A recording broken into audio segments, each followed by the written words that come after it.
This is a political protest in Britain, but the cause of it is one of the most fearsome products of modern science, nerve gas.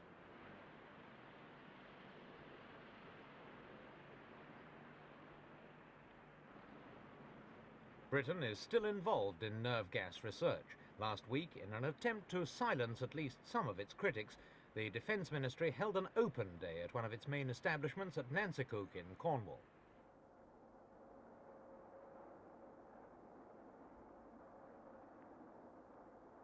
This part of southwest England is a popular holiday area, but Nancekuke, sprawled over 800 acres of cliff-top scenery, is one place where tourists are definitely not welcome. This, in fact, was the first time it had been open to the press since its construction 18 years ago.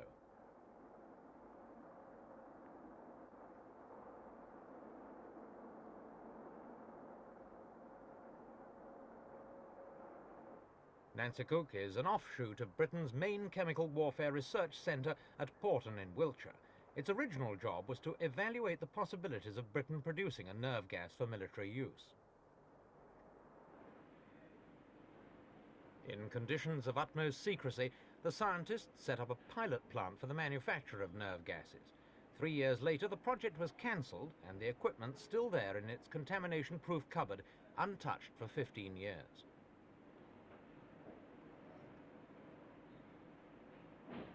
At the moment, Nancekuke employs 175 people, although only 25 of these are qualified scientists.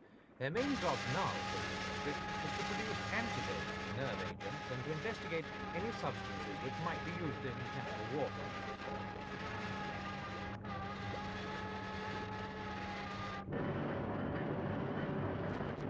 The station does retain equipment for producing small amounts of nerve gas, although the ministry says none has been made here for over 2 years. In spite of these self-imposed limitations, the station still costs over £250,000 every year. Gerald Seymour asked Neville Gadsby, as you see it, Mr. Gadsby, how is director, important just is it how to have a important place like Nancekuke was to Britain. Well, the whole of the chemical defence establishment, and Nancekuke, of course, comprises the process research division of the chemical defence establishment. The whole of the organisation exists simply because there is a potential chemical warfare threat. How serious is this threat, do you feel? Oh, I personally feel it quite a major threat. It's well known that there are countries who possess a chemical offensive capability of some magnitude, and it's never beyond the bounds of possibility in this real world we live in that the UK could at some time be involved. Nancekuke was set up 18 years ago. Do you feel that the threat of chemical warfare was greater then than it is now, or vice versa? I think at that point in time, the immediate threat was greater in terms of the then prevailing international situation. One has to remember, for example, the unsettled state of Europe immediately after World War II. Fortunately, there are no similar war clouds rolling at this time. But technically, the threat is greater because there have been developments agent-wise. It was only slowly over the years that the local inhabitants learned about the station and its activities. As their knowledge grew, so did their fear that the incredibly lethal products of the laboratories would somehow escape and pollute the environment. The scientists reply that all waste material discharged into the sea is first sampled by small fish and mussels. The waste that goes into the atmosphere is also checked as carefully as possible. A sample is pumped into a sealed rabbit hutch to provide early warning of the escape of toxic gases.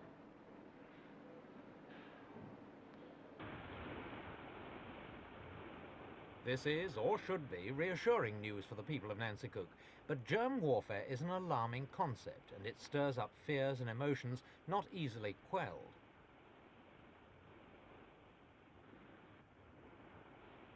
Last year, dozens of seals were washed up on the Cornish coast. They were either dead or dying, and the cause seemed to be some mysterious form of pollution.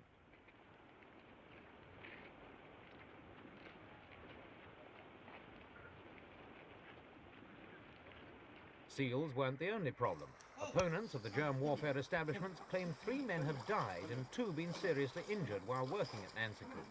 Some of these cases are still being examined. but the authorities maintain that regular health checks on all workers have revealed no evidence of contamination. There have been a spate of rumours surrounding Nancekuke about people working here contacting fatal or serious illnesses, about damage to sea life, seals dying, about the risk of an accident in the transportation of lethal gases along main holiday routes and that sort of thing. What do you say about these rumours? Well, there are many points there. Let's take the question of the seals. This whole question has been studied independently by the Seal Research Unit of the Natural Environment Research Council, and they have issued their report in which they categorically say that this suggestion is wholly unfounded. If one takes the question of transportation of agents, these of course are very small quantities of agents transported very regularly. For example, the last movement was of a small quantity early in 1968.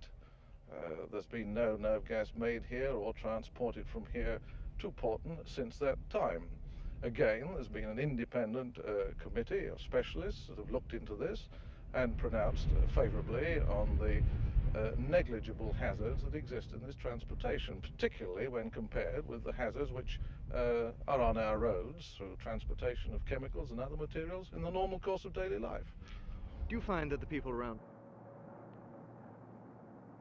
The two major powers with a chemical warfare capability are the United States and the Soviet Union, which is reported to have made 50,000 tons of nerve gas, 15% of its ammunition stockpiles. At Nancekuke, the only remaining supplies are stored in 3 canisters underground.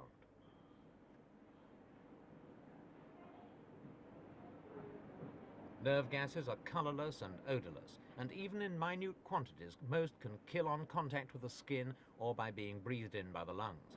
But not all are so poisonous. In recent years, Nancekuke's been producing the controversial CS gas, which has been used by British soldiers in Northern Ireland. It's also been bought or made under licence by 60 other governments. At Nancekuke, the gas is prepared in crystal form and sent to another factory to be packed into gas canisters and grenades. A government inquiry is still assessing the long-term effects of the gas.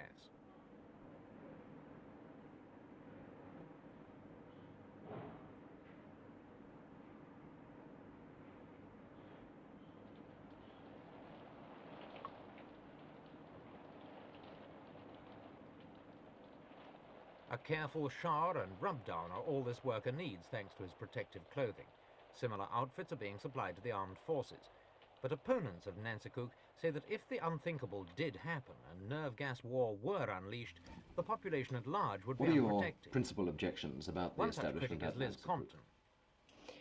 I have objections to all the establishments in this country which are working on research or development of chemical or biological weapons, because we are told that these are for our defence, but when one gets down to the facts, the defence is always for the armed forces. There are no plans for the protection of the civilian population, and this as a future doesn't appeal to me at all, that we in fact are providing money for this research, and we are providing people to do work in this research. And if it is with the open-eyed knowledge that we are not going to be protected in any way, then this appears to me idiocy. But antidotes, protective suits have been developed at Porton and at Nancekuke.